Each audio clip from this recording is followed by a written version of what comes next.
El mundo está viviendo desde la perspectiva económica y social, desde hace ya unos años, un cambio muy profundo.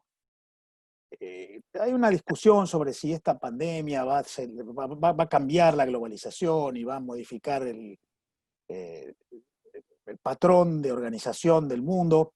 A mí me parece que lo que la pandemia va a hacer es acelerar tendencias que ya veníamos viendo hasta hace poco. Yo creo que hace entre 10 y 15 años empezó a producirse un movimiento muy profundo en el mundo de cambio tecnológico que está afectando la cultura, la política y la economía de una manera quizás más estructural de lo que nos parece. Y creo que la pandemia, que efectivamente va a modificar mucho las sensibilidades de los actores políticos, de los consumidores, de los productores, eh, probablemente va a agilizar ese proceso de cambio. En mi opinión, lo que hay es una aceleración del cambio y no una reversión de alguna tendencia que viniéramos viendo hasta ahora. Por supuesto, cuando uno hace un ejercicio de prospectiva, siempre corre el riesgo de que la realidad lo desmienta después, pero me parece interesante hacerlo ese ejercicio de prospectiva. ¿Cuáles son esas tendencias que yo veo que venían ocurriendo en el mundo hasta ahora? Bueno, en materia económica, lo primero que yo diría es la profundidad del cambio tecnológico. La economía mundial es muy global, es mucho más global de lo que creemos. La suma de todo el comercio mundial, de todas las exportaciones de todos los países del mundo, equivale al 30% del Producto Bruto Mundial. En realidad, vino creciendo en participación relativa en relación al Producto Bruto hasta hace unos 5 años y ahí se estancó más o menos en un 28, 29, 30% todos los años. En esto estoy hablando de las exportaciones totales de bienes, que son más o menos 19 billones de dólares, billones con B larga, y de las exportaciones mundiales de servicios, que suman más o menos 6 billones de dólares más. O sea, más o menos unos 25 billones de dólares. Estas estadísticas están tomadas sobre la base de métodos estadísticos bastante antiguos, por lo que yo creo que en realidad el flujo económico internacional de prestaciones es mayor que ese. Por ejemplo, hay un montón de prestaciones que no se facturan en frontera, que las multinacionales hacen entre sí y que en realidad se cuantifican económicamente al final del proceso. Pero hay un proceso de generación de valor con el intercambio de datos que hay entre los actores económicos que forman parte de las cadenas globales de valor, que en muchos casos no se facturan en frontera como una operación de comercio internacional, aunque obviamente genera valor económico. En todo caso, la cuantificación se hace al final del proceso, al final de la cadena. El, desde hace unos años, yo diría unos 20 años, el, el, el sistema económico internacional ha generado empresas que actúan a través de lo que a mí me gusta llamar, en realidad copiando un profesor que yo tenía, el profesor John Kay, arquitecturas de vínculos. Son sistemas de relaciones en empresas que en distintos países del mundo invierten en conjunto, planifican en conjunto, desarrollan estrategias en conjunto y además comercian. Por lo tanto, el comercio internacional es casi una función del complejo económico internacional. Ya no es el principal motor, es una manifestación de un proceso en el cual hay alianzas, inversiones, generación de conocimiento, estrategias comunes y comercio final. Esas cadenas globales de valor, que son empresas que están aliadas entre sí, o sea, que han roto aquel viejo modelo de proveedor-cliente, yo vendo, voy, cubro y vuelvo, lo que hay ahora es socios, que trabajan juntos y que operan juntos dentro de un ecosistema común, más allá de que están en distintos países del mundo. Esas cadenas globales de valor, que más o menos empezaron a crecer mucho en el mundo en los años 80, 90 del siglo pasado, que se transformaron en un proceso de ensamblaje de partes en distintos países del mundo, eh, casi con un encadenamiento que va perfeccionando la producción física. En los últimos años ha tenido un cambio sustancial. Lo que pasó en los últimos 10 años es que el proceso de producción manufacturera se estancó bastante en el mundo y la globalización ahora está impulsada por el intercambio internacional de lo que se conoce como intangibles. O sea, las cadenas de valor, las vinculaciones sistémicas entre empresas, ya no solamente están, ya no están básicamente amparadas en un motor de intercambio de bienes físicos, insumos que se perfeccionen, se transforman en bienes intermedios más calificados, que van a un tercer país y se ensamblan en un bien final y que se venden desde una distribución global en un cuarto país, sino que ahora el principal motor económico de la relación entre las empresas en el mundo es lo que se conoce como intangibles. Patentes, royalties, know-how, propiedad intelectual, servicios de pre y postventa, investigación y desarrollo, marcas.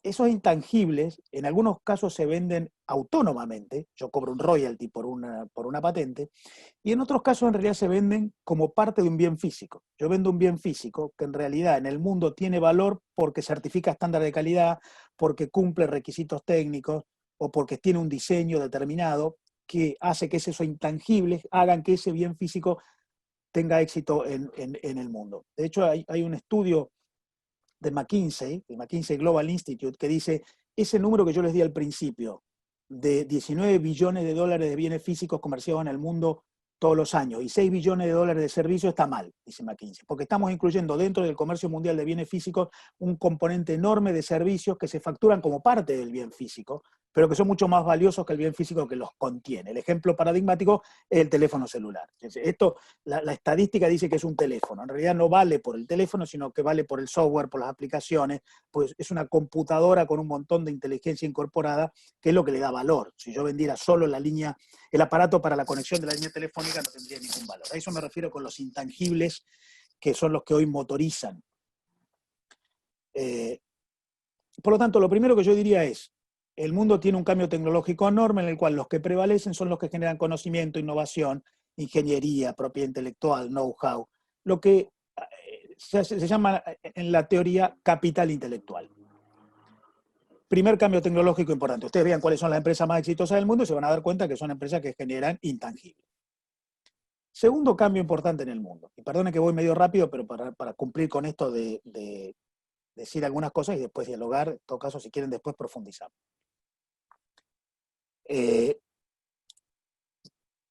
Remito un poquito hacia atrás. El sector más internacional que tiene la Argentina, que es el sector agropecuario, es un sector que crece internacionalmente en la medida que desarrolla intangibles, modificaciones genéticas, patentes, software incorporado a los procesos de producción, satelización de las máquinas, de la maquinaria agrícola, ingeniería agrícola, mucho intangible, que es lo que hace que la producción agrícola tenga competitividad internacional. Es el intangible que califica y que si uno pudiera discriminar lo que genera el valor de un poroto de soja, descubriría que el poroto de soja en sí tiene mucho menos valor relativo que todos los intangibles que se han incorporado ahí. Si a eso le sumamos el componente de intangibles puro, la siembra directa como proceso de gestión, como conocimiento productivo, un segundo intangible que genera todavía más valor. Eso es lo que me parece que hoy está modificando la matriz de la economía internacional desde el punto de vista tecnológico. Segundo componente, esto está produciendo un fenómeno adicional muy interesante, que es un cambio regulativo en el mundo. El mundo generó una globalización en los últimos años, básicamente a partir de la creación de tratados de libre comercio, que son acuerdos entre países que reducen aranceles en frontera para activar, reduciendo costos en frontera, las transacciones entre las empresas de esos países. Bueno, ese modelo que es básicamente reducción de costos en frontera por caída de aranceles, modelo Mercosur. No tenemos aranceles con Brasil, ni con Uruguay, ni con Paraguay. Está mudándose a un modelo de creación de coaliciones de países en los cuales las regulaciones están siendo un poco más sofisticadas, generan estándares comunes para que esa economía más sofisticada empiece a operar dentro de esos espacios. Van apareciendo elementos mucho más allá de la carga arancelaria y los países van generando coaliciones entre aquellos que están dispuestos a operar en base a esa misma carga arancelaria, esa coalición regulatoria común. Y les pongo un ejemplo. Ustedes habrán visto, hace un año se firmó el Tratado Mercosur-Unión Europea y se frenó, no avanza.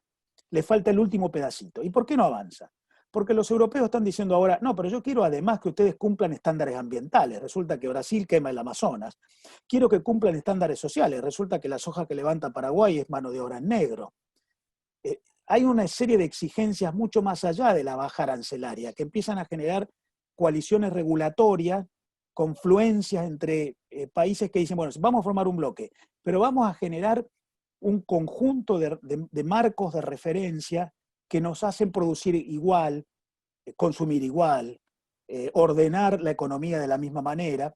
Y entonces van apareciendo en el mundo estos bloques nuevos en los que, en mi opinión, lo que va a producirse es el abandono de la ilusión de la globalización como universalización, todos los países operando juntos porque la OMC, la Organización Mundial de Comercio, permite que el mundo sea un espacio común, eso no funcionó. Lo que va a haber ahora y lo que está habiendo son bloques entre países que empiezan a, además de bajar aranceles, exigirse recíprocamente cumplimiento de determinados estándares, un poco más alto la vara de evaluación. De hecho, da la sensación que la gran disputa en el mundo hoy es para ver quién impone los estándares en base a los cuales se produce. El ejemplo que les doy de Mercosur y Unión Europea es un ejemplo, hay muchos más ejemplos. El NAFTA entre Estados Unidos, México y Canadá se renegoció porque Estados Unidos exigió, especialmente a México, que empiece a cumplir determinadas exigencias cualitativas si quería seguir siendo socio. Varias. Desde normas laborales hasta relaciones con otros bloques, sobre todo con China. Entonces, lo segundo es la formación de bloques en el mundo, yo lo llamo clubes de amigos, entre países que van generando confluencias regulatorias en base a las cuales operan en conjunto. Y el que adhiere a ese modelo está dentro, y el que no adhiere está fuera. Seguramente el paradigma de esto es la guerra comercial entre Estados Unidos y China. Lo que hay detrás de ello es una disputa en términos de el marco de referencia, y sobre todo la propiedad intelectual. Estados Unidos le dice a China, queremos seguir siendo socios, bueno, respetá un orden jurídico en base a estándares vinculados con el respeto a la propiedad intelectual, y si no, yo te impongo sanciones. Esto está pasando en muchísimos ejemplos, que no quiero ahora poner acá para no abundar. Esa es la segunda característica de lo que está pasando en el mundo, y que eso se va a exacerbar de aquí en adelante. Tercera cosa que pasa en el mundo. La geopolítica influye mucho más en los negocios internacionales. O sea, ya la economía no funciona separada de la política, sino que es una segunda cara de la política. En esto la guerra comercial entre Estados Unidos y China y es un ejemplo. O sea, a veces me parece que nosotros seguimos viendo las cosas en términos del siglo XX. La guerra comercial entre Estados Unidos y China va a terminar con una ruptura comercial. No, se necesitan comercialmente y van a seguir operando comercialmente. Lo que pasa es que la disputa es por la prevalencia, el liderazgo y la influencia. De modo que el mundo de hoy admite la compatibilización entre la interdependencia económica, pero la puja para ver quién impone las condiciones, sobre todo quién impone ese conjunto de reglas que fijan estándares en base a los cuales se produce. Esto está pasando por todos lados. Australia pidió a la Organización Mundial de la Salud una investigación en contra de China para ver qué había pasado con el origen del COVID a principios de este año y si China había ocultado. La reacción de China fue Australia, cuyo principal cliente es China, no puede ingresar las carnes y los granos en China. La política influye en lo comercial. Japón y China están en pleno conflicto regional, en distintas manifestaciones. Japón ha lanzado una línea de subsidio a sus empresas para financiarles el reemplazo de proveedores chinos por proveedores de otros países asiáticos, básicamente del ASEAN, como consecuencia de las disputas que hay en materia de influencia en la región. A tal punto la política está influyendo tanto, y esto tiene que ver con estos clubes de amigos, coaliciones de países en los que lo cualitativo importa tanto, ya no bajamos aranceles solamente, no es solo el costo, que se ha producido últimamente una serie de fenómenos muy interesantes. Uno de ellos es, como ustedes habrán visto, Israel ha firmado 2 pactos con países árabes, con Emiratos Árabes Unidos y con Bahrein recientemente. Hace unos años, Israel había iniciado una negociación por un tratado de libre comercio con Corea del Sur. Corea del Sur había detenido la evolución de esa negociación, diciendo nosotros tenemos mucha relación comercial con los países árabes, por lo tanto, mientras Israel tenga beligerancia, aunque sea tácita, con los países árabes, nosotros preferimos no avanzar en esta negociación. El mero inicio de una política de acercamiento con países árabes ha hecho que se reinicien las negociaciones entre Corea del Sur e Israel. Y Corea del Sur dice, si Israel tiene una política distinta en relación a los países árabes, podemos hablar de libre comercio. Por lo tanto, lo tercero que está pasando es que la geopolítica empieza a influir mucho en la economía internacional. Esto incluso llega a nosotros. La discusión en el Mercosur tiene que ver con esto. ¿Qué pasa en el Mercosur? El Mercosur es un bloque muy cerrado, que tiene una carga arancelaria altísima, o sea, con muchísima traba en frontera para el ingreso de productos desde afuera. Esto ha generado un problema serio en el Mercosur. Hay casi 20 acuerdos de integración económica en el planeta vigentes en este momento. El Mercosur, la Unión Europea, la Alianza del Pacífico, el CARICOM, el NAFTA y tantos otros. De todos ellos, el bloque con menor participación del comercio internacional en el Producto Bruto Regional es el Mercosur, apenas 14,5%. El promedio de todos esos acuerdos tiene 33%. Brasil es el único grande del Mercosur, es el único que está entre las 10 economías grandes del mundo y dice, bueno, pero mis intereses geopolíticos indican que yo tengo que producir una apertura porque la única manera de seguir jugando en la liga de los 10 mayores es tener una apertura de una economía muy cerrada como Brasil ha tenido durante mucho tiempo. Y ahí produce un cambio que genera una discusión dentro del Mercosur. El Mercosur ya empieza a tener la influencia de intereses geopolíticos de uno de sus socios que no son confluyentes con sus otros socios. De modo que, y hay muchos ejemplos de este tipo, me parece que la tercera cosa que pasa en el mundo es que la geopolítica influye muchísimo en las relaciones económicas. Dicho esto, la pregunta es ¿a qué juega la Argentina?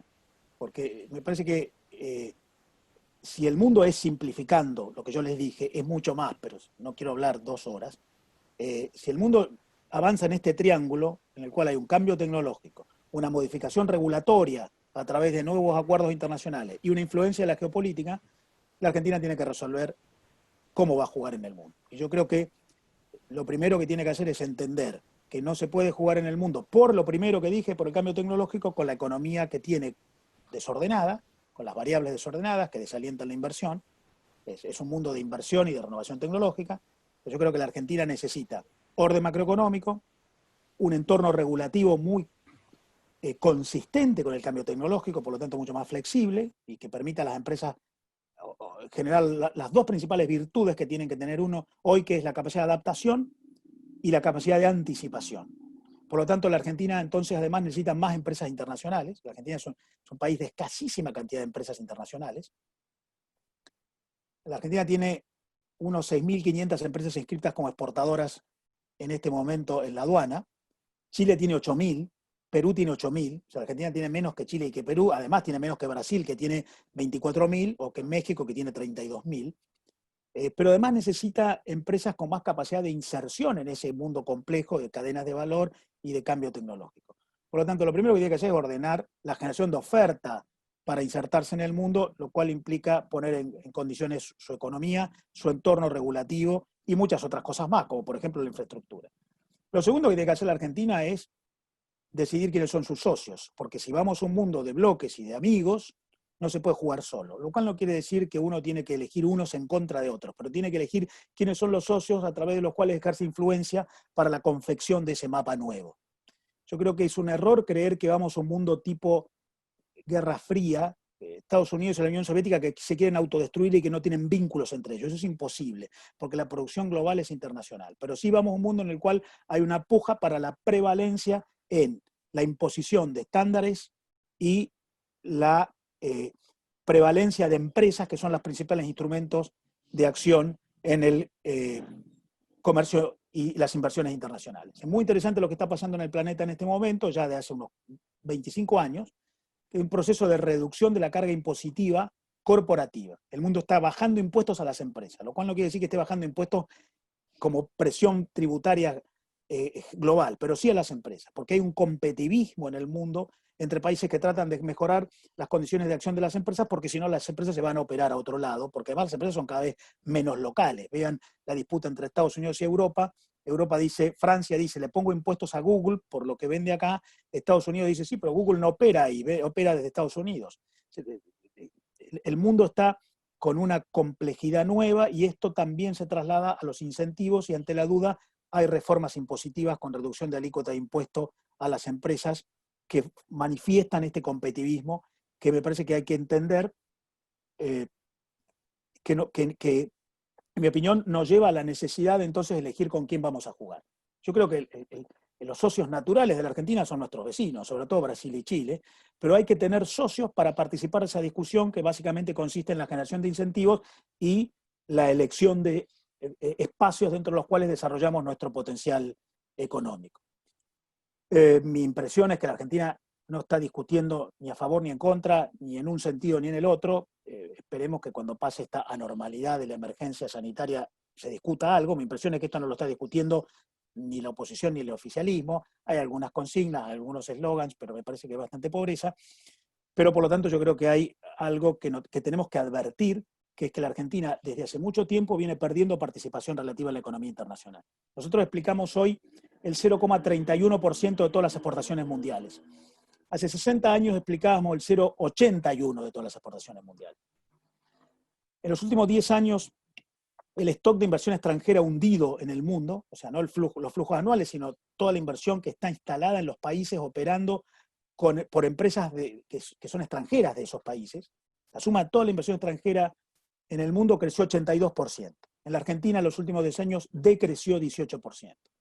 Entonces, hay algo que está funcionando mal, que está generando que estas noticias que vemos hoy de empresas que deciden irse no sean una excepción. En todo caso, son un eslabón de una cadena de saturación que, por supuesto, requerirá adaptaciones también para el escenario que viene, que no tiene por qué ser exactamente el mismo que el pasado, pero que me parece que exige que empecemos a pensar por lo menos el modelo de vinculación con el mundo desde una perspectiva un poco más estratégica.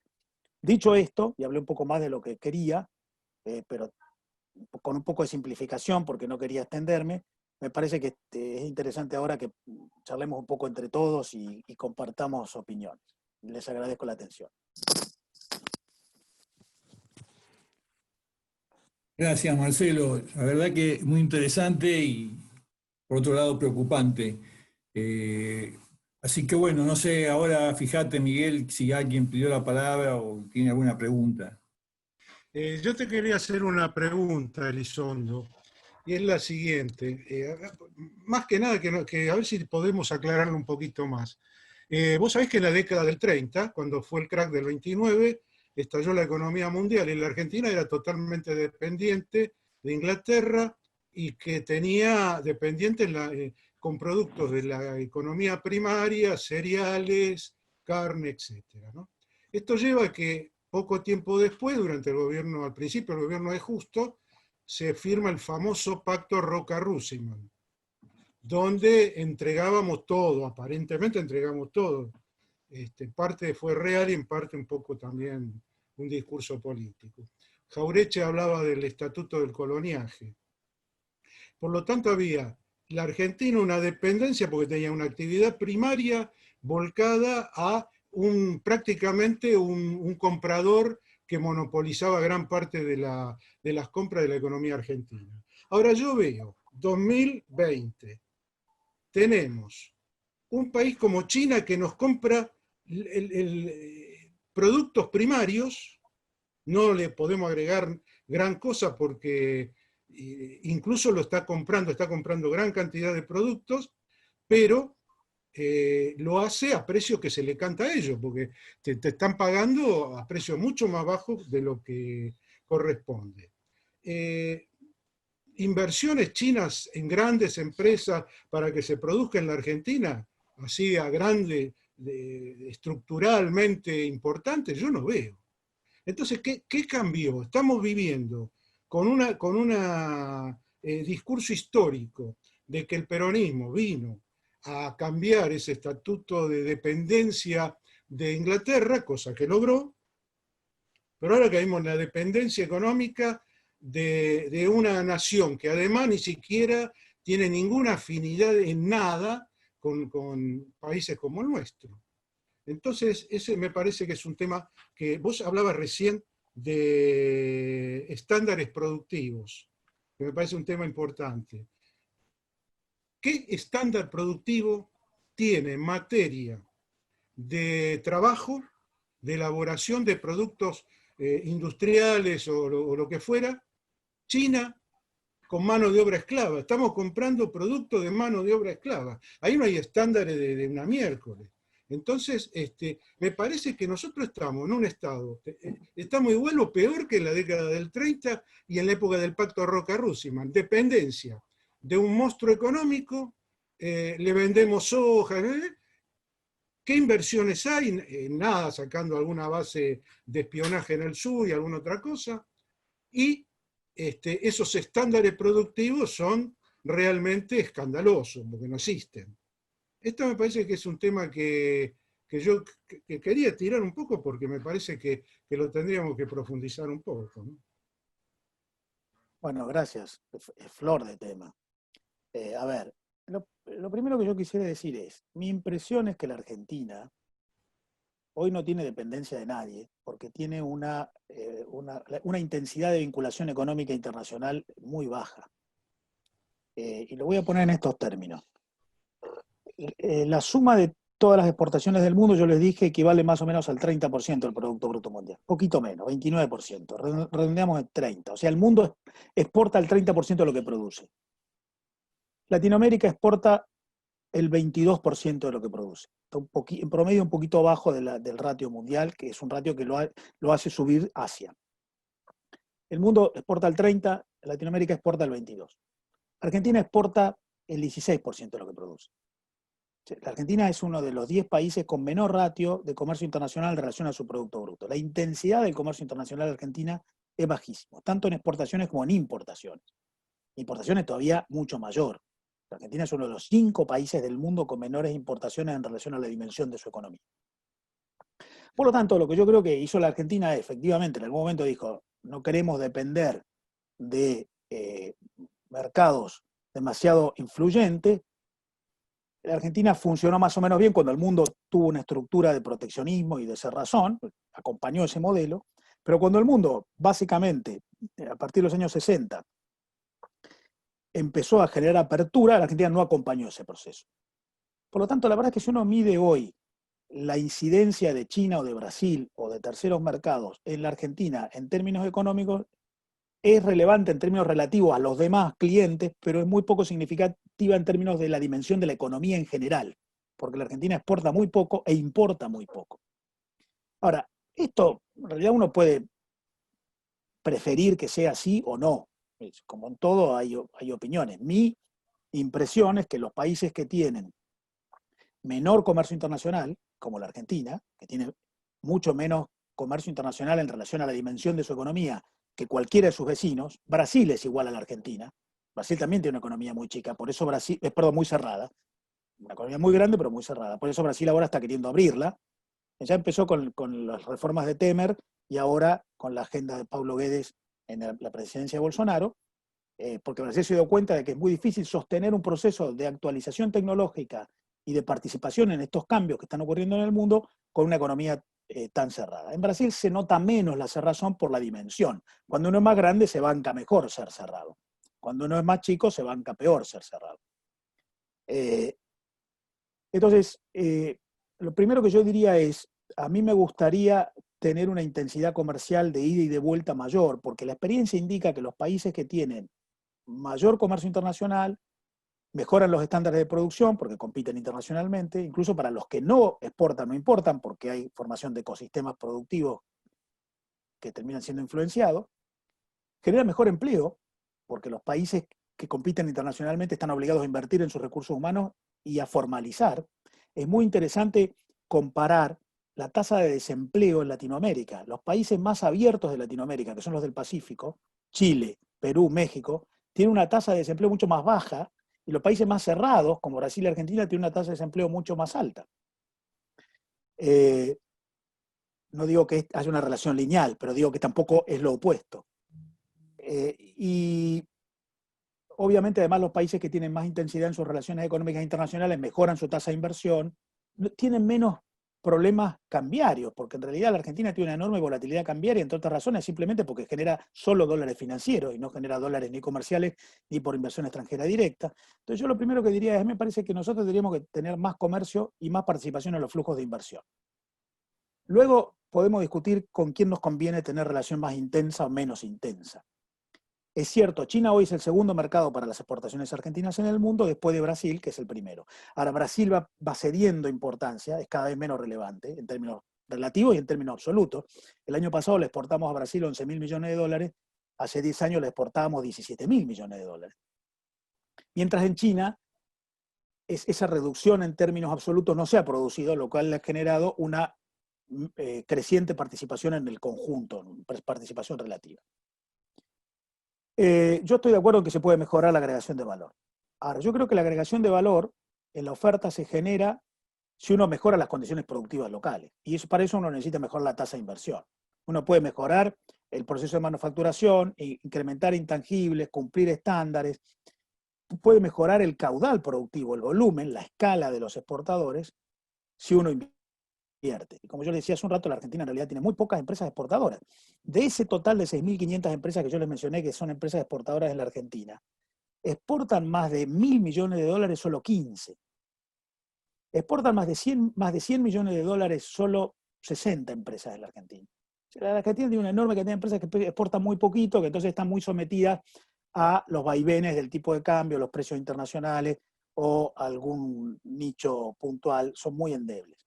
Entonces yo creo que lo que hay que hacer para mejorar la calidad de la oferta exportable, o sea, tener más agregación de valor, lo que hay que hacer es generar una mejor capacidad productiva, y eso implica un ordenamiento de las condiciones económicas locales. Luego, en relación a los demás mercados, a mí no me preocupa tanto lo que le vendemos a China. No me preocupa nada. Lo que a mí me preocupa es que no le vendamos más otras cosas. O sea, no me preocupa tanto que eso se venda, sino que además no podamos generar una oferta exportable de carne procesada o de lácteos elaborados o de algunos otros productos, jugos concentrados de frutas, por ejemplo, en vez de venderle frutas como producto primario. Pero una vez más, yo creo que la mejora se produce con un ordenamiento económico que aliente la inversión, que es lo que ha pasado en los demás países. Dos líneas finales y no me quiero extender. Primero, la dependencia o no de China, o sea, la importancia relativa de China es algo que va a continuar. En realidad, el gran motor del comercio internacional del mundo es Asia. Nosotros no solamente le vendemos mucho a China. China es el segundo principal mercado en el mundo, pero entre los primeros 5 también está Vietnam y está la India. Y un poquito más abajo vienen otros asiáticos como Indonesia o Malasia. Eso va a seguir ocurriendo. Lo que yo creo que hay que tratar de hacer es mejorar la calidad de la inserción. Y para eso lo más importante es participar en mejor condición en la discusión entre los países para los vínculos estratégicos. Y en eso, insisto, si nosotros negociáramos como parte de un conjunto, por ejemplo, socios de Brasil y de Chile, yo creo que conseguiríamos mejores condiciones de acceso. Y yo creo que ahí hay otra vez una remisión a lo que mencionaba en los 3 puntos iniciales de cómo funciona el mundo hoy.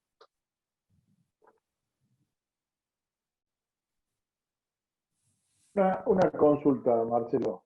En esa perspectiva que vos haces de la economía mundial, si vos tomás hoy la foto, digamos, no estoy hablando de perspectiva, sino de la foto de hoy, te sentás en el escenario de hoy, con las medidas que el gobierno actual está tomando, con la perspectiva que está tomando, con el discurso que está teniendo hacia adelante. ¿Cuál es el espacio que tenemos para ese cambio que vos decís que tenemos que adaptarnos y actualizarnos?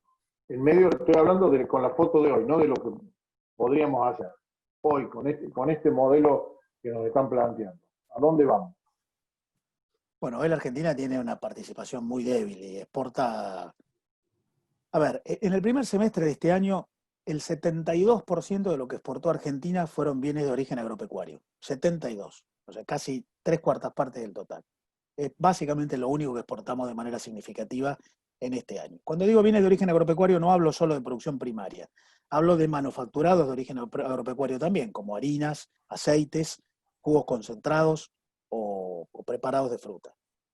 Este año fue un año particular porque la cuarentena en la Argentina y el problema de la pandemia en el mundo hizo que el comercio de bienes agrícolas en el mundo se sostenga bastante y todo lo industrial se redujo. En los últimos años, en realidad, los bienes de origen agropecuario, sumando los primarios y los manufacturados, son 2/3 del total, 65% más o menos. Bueno, eso es casi lo único en lo cual nosotros somos competitivos a nivel internacional. Te lo pongo en estos términos. Yo te decía al principio, la Argentina explica el 0,31% de todas las exportaciones mundiales.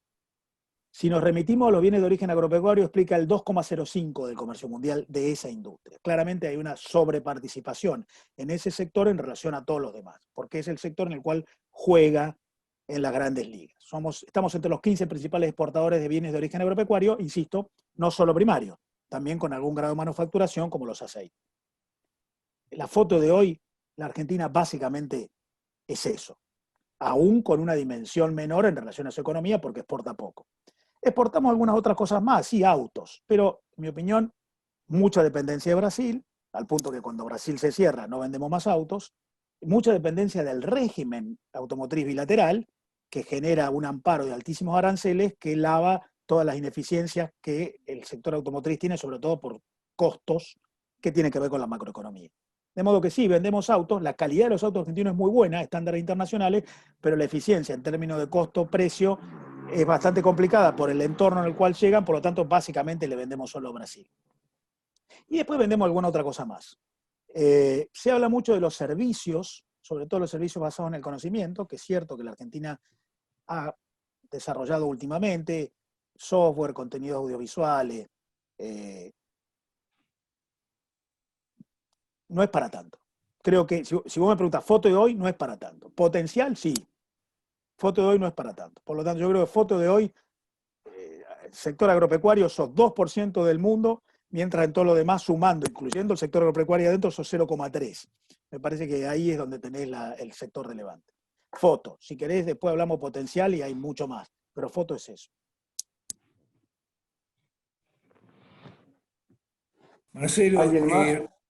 Marcelo, vos recién estabas en tu relato, comentabas que en alguna época exportábamos el 0,81% del comercio del mundo y hoy estamos en el 0,31%.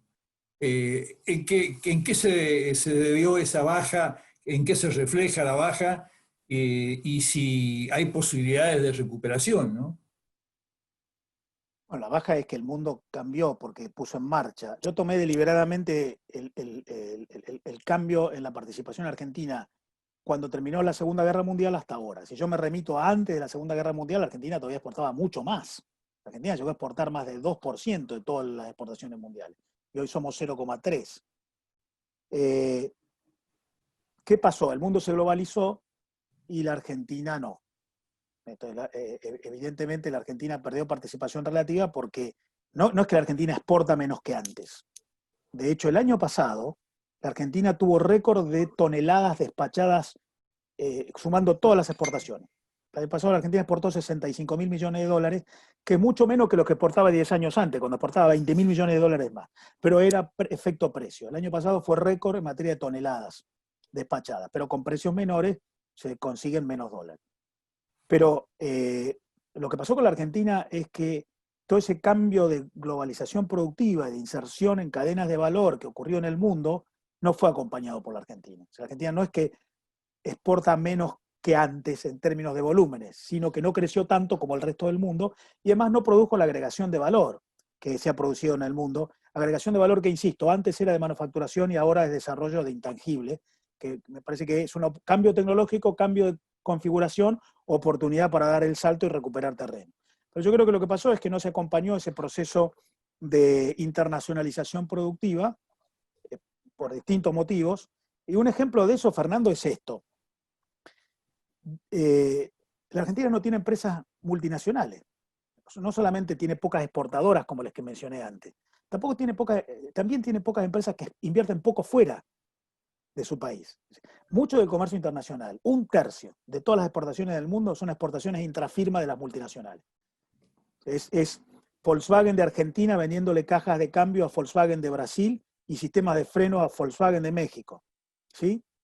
1/3 de todo el comercio mundial es multinacionales vendiéndose entre sí. Bueno, la Argentina tiene poca inversión extranjera directa hundida, o sea, pocas multinacionales han venido a producir en la Argentina. Inversión extranjera en relación al PBI, la Argentina es el de peor ratio en toda la región, peor que Bolivia. Pero además la Argentina tiene pocas empresas que han invertido fuera de su país. Nosotros tenemos unos 40.000 millones de dólares invertidos fuera de la Argentina a través de pocas empresas. De las 100 principales empresas multinacionales de origen latinoamericano, lo que se conoce como multilatinas, Brasil tiene 33, México tiene 25, Chile tiene 14, la Argentina tiene 6. Entonces yo creo que hay un problema de capacidad productiva, que seguramente es consecuencia de un montón de desórdenes macroeconómicos, regulativos, políticos y lo que quieras, que ha hecho que nuestra capacidad de inserción no haya crecido igual que lo que creció en el resto del mundo. Y entonces los resultados son los que son. Buenas tardes. Hola, Ricardo. Hemos hablado así un poco del pasado y Argentina hoy respecto al pasado. ¿Cuáles son las condiciones, esas últimas que has mencionado, que pueden cambiar? Porque evidentemente o nos quedamos con esto y nos vamos a morir, o se tiene que producir un cambio mental, ideológico, de distinto tipo, que permita que la Argentina se incorpore al mundo. A tu juicio, ¿cuáles son los factores, digamos, importantes que pueden preverse en un futuro cercano?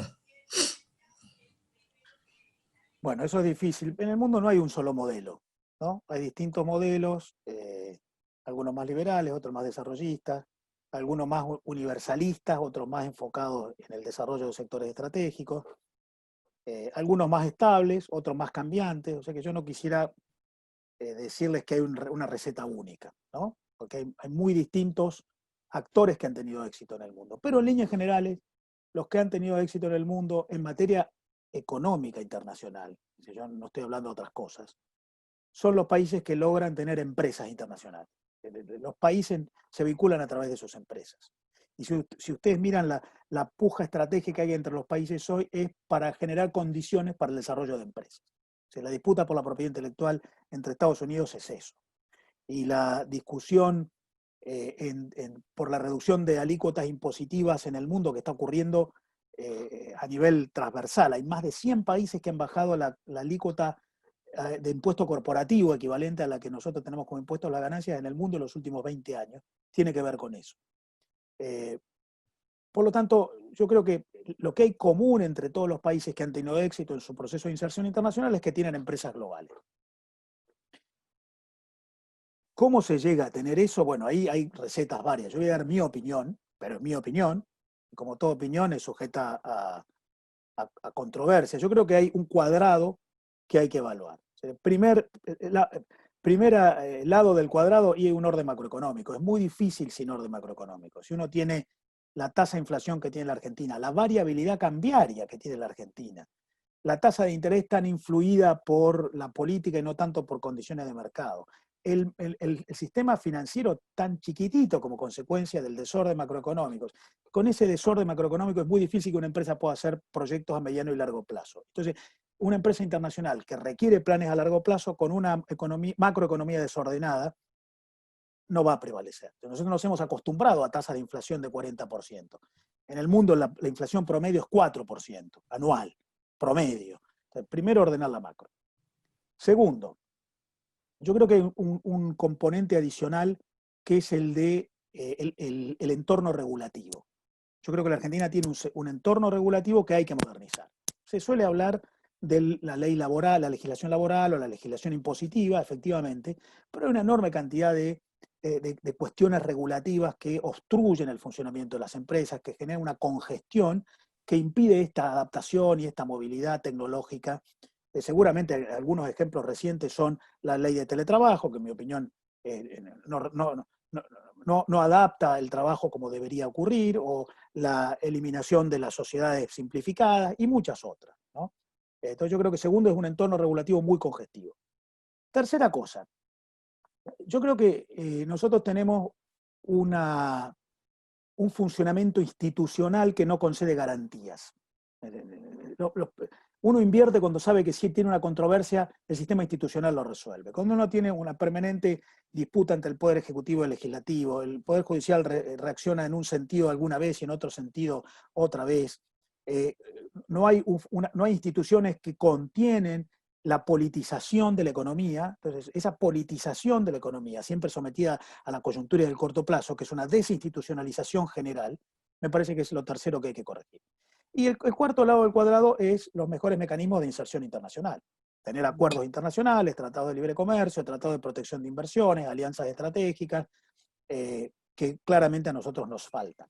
Entonces yo creo que en adelante, pero esta es mi visión, alguno podrá decir hay otra manera, pero mi visión es que nosotros tenemos que tratar de trabajar en un cuadrado que es ordenar la macro, mejorar el entorno regulativo, tener un sistema institucional que conceda garantías y despolitización de la economía y crear instrumentos institucionales, jurídicos, legales, que favorezcan la inserción internacional de las empresas. Yo creo que con eso avanzaríamos. Ahora, ¿cómo se consigue todo eso? ¿En un desorden como tiene la Argentina? Bueno, eso es otra cosa. Yo creo que consiga un especialista que les explique por qué la Argentina hace 60 años que da mal y sigue haciendo lo mismo. Yo eso no lo sé explicar.